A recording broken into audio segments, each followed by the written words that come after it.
Hi, this is David, Richter Scale Studios, doing a small update.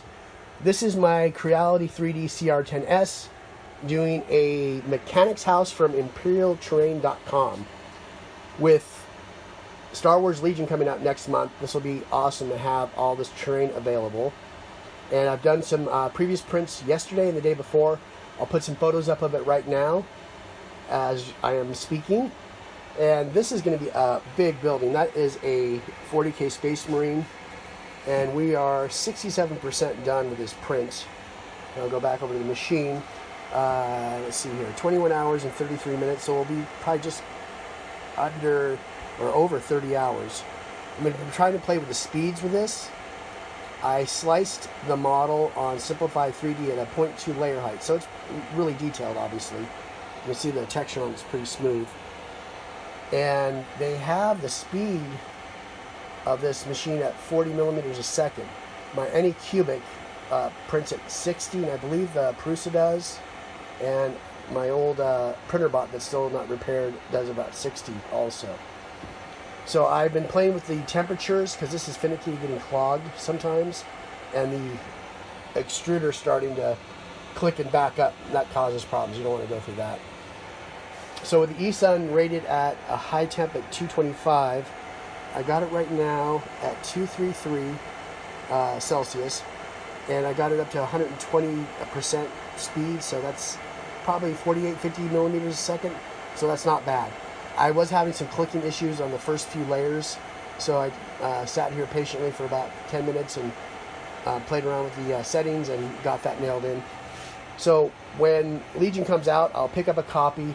I can use my 40K table sections. These are 3 4x2 sections I made years ago. And then on that wall I have a fourth one. So I can make a 4x8 table if I want. And obviously I have all this terrain I made and different things, but we'll have all kinds of Imperial Terrain and also terrain for print. On one of my boards downstairs I have a desert-like building for like something you see on Tatooine, Jabba the Hutt type model. So I'll take you over here real quick. Obviously, a lot of stuff's going on eBay. I collected a lot of stuff over the years and part of my G.I. Joe collection. And there is my spray booth, computer. Still getting ready to do a painting tutorial on the War Layer heavy lifter, orbital heavy lifter, or orbital Navy heavy lifter. That's all ready to go. That is the same PLA that you saw with the building being printed. So this is going to be a tutorial from priming all the way to weathering. And I am not sure when that's going to start with the my dog having surgery recently.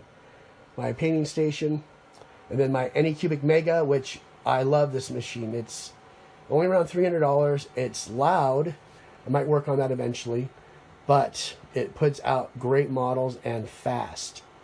So if you are out there and thinking about getting a 3D printer, I recommend this as a first one.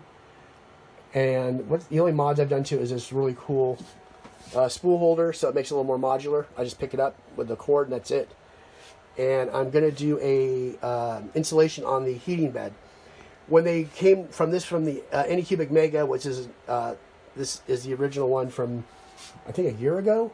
And they now call it the Ultrabase, which is the new base they put on there, which is, if you can upgrade your printer, get one of these.